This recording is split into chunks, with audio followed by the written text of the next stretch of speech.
Hi, welcome back. And excuse me looking away, I'm just eyeballing my little boy here just to make sure he doesn't get into any trouble. Yes, I am actually doing a collab today. I haven't done a collab for ages. I've been so naughty. Did you just see the mess on my table? Called We Love Collabs. Okay, it's a lovely group on Facebook that is for YouTubers who just like to get together and encourage each other and do collaborations such as this. And today we're doing money saving tips. So I'm going to pop a link with the playlist down below of all the videos that are being done on saving some money. Don't you all just want to know how to do that? Excuse the mess. I'm trying to... Sorry. Guys, I never do anything uninterrupted in this house. So I am actually trying to get the washing dry. We have had a storm. We have had the tail end of Cyclone Debbie, which kind of hit parts of Australia really badly. So we're doing okay. The rain seems to have eased and we've actually got some sunshine. Ooh, it's blinding. So I'm using that sunshine to try and get my washing dry. And there's a lot of washing because when you miss a day or two of washing and you've got 7 people living in the house, it's pretty diabolical. So, oh, that's a money saving tip actually. Use nature, okay? Use the sunshine and get your washing dry because it's so fresh and nice and it doesn't cost anything. I have had some pretty tough times financially. When I was married to my first husband, we were on a very low income. I'm just moving around watching Bubba. He's chasing the dog. I don't know if the dog likes that, darling. Yeah, so anyway, we were basically living on the bones of our arses. Am I allowed to say arses? It means that we were kind of broke.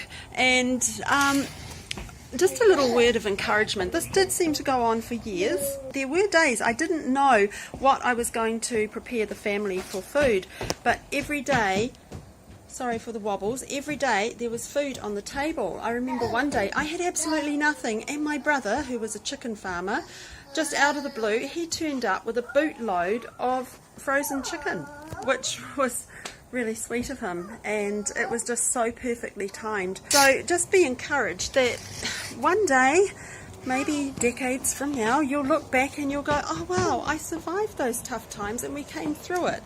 So you are a lot stronger than you think. So obviously the first place that you can cut back on costs, I would say, is your expendable income. You know, you've got your income, you've got your outgoings, and oh, it's getting a bit windy out here. Would you leave the curtains alone, please, Baba? Is that boogers hanging out your nose? You know, I should really wipe that. Would you leave the curtains alone, please, Baba? Mama's talking here. You're so full of mischief. I don't think I can actually show you because I try to keep Baba private. It's just a thing. Groceries is a good place to cut back. I actually found cutting back on meat saves quite a bit of money. And I don't know if you guys like mincemeat, ground beef. It's actually a popular meal here in my household. Other people prefer steak, which is a lot more expensive. But you know, ground beef is basically steak that's kind of ground up. We call it mincemeat here. I find you can put all sorts of things, pureed vegetables in there to hide the veggies from the kids. I like to top it up with lentils sometimes. I add lentils during the cooking if it's in the slow cooker, or quinoa, or amaranth, all those super grains. Because they will actually make it go a little bit further, and they're also getting a whole heap of goodness in. But here's my big tip. Say you do a week's worth of groceries. Well, how about you do a week's worth of groceries, but instead of doing it weekly, you do it every 8 days. So you do the maths on that. Sooner or later, you're actually going to get a free week. So on that last day, just try and eke it out a little bit more. Just try and eke it out that little bit more. So I just said that. So that you can get an extra day and then spend the same amount that you would spend in a week, but try and make it last 8 days. And you're going to get a free week out of it every now and then, and it's going to add up. That's just a little bit more in your pocket. The same principle applies to larger things such as your mortgage. If you have a monthly mortgage, pay it fortnightly. And so those months where you have 5 weeks, you're actually getting an extra week that you're putting aside, you're saving on it. So you're going to pay your mortgage off, say an extra week faster in years to come. And that's going to add up. If you've got a mortgage over 30 years, that's actually going to add up, and you're going to pay your mortgage off a little bit sooner, and you're going to reduce the interest on that. I'm starting to see the benefit on that, because I do have a mortgage on the house I used to live in, and it's actually, it was an impossible mortgage that I've been paying fortnightly instead of monthly, and now it's way down, and it's going to be paid off in just a few years, so I'm quite excited about that. So that's my big tip, is that you pay your payments that are regular.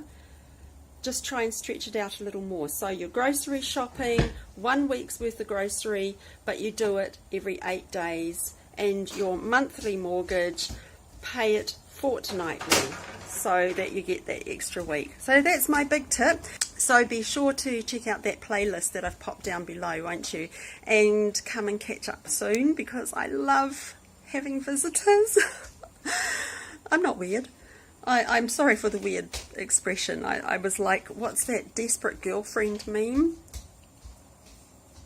Yeah, sorry about that.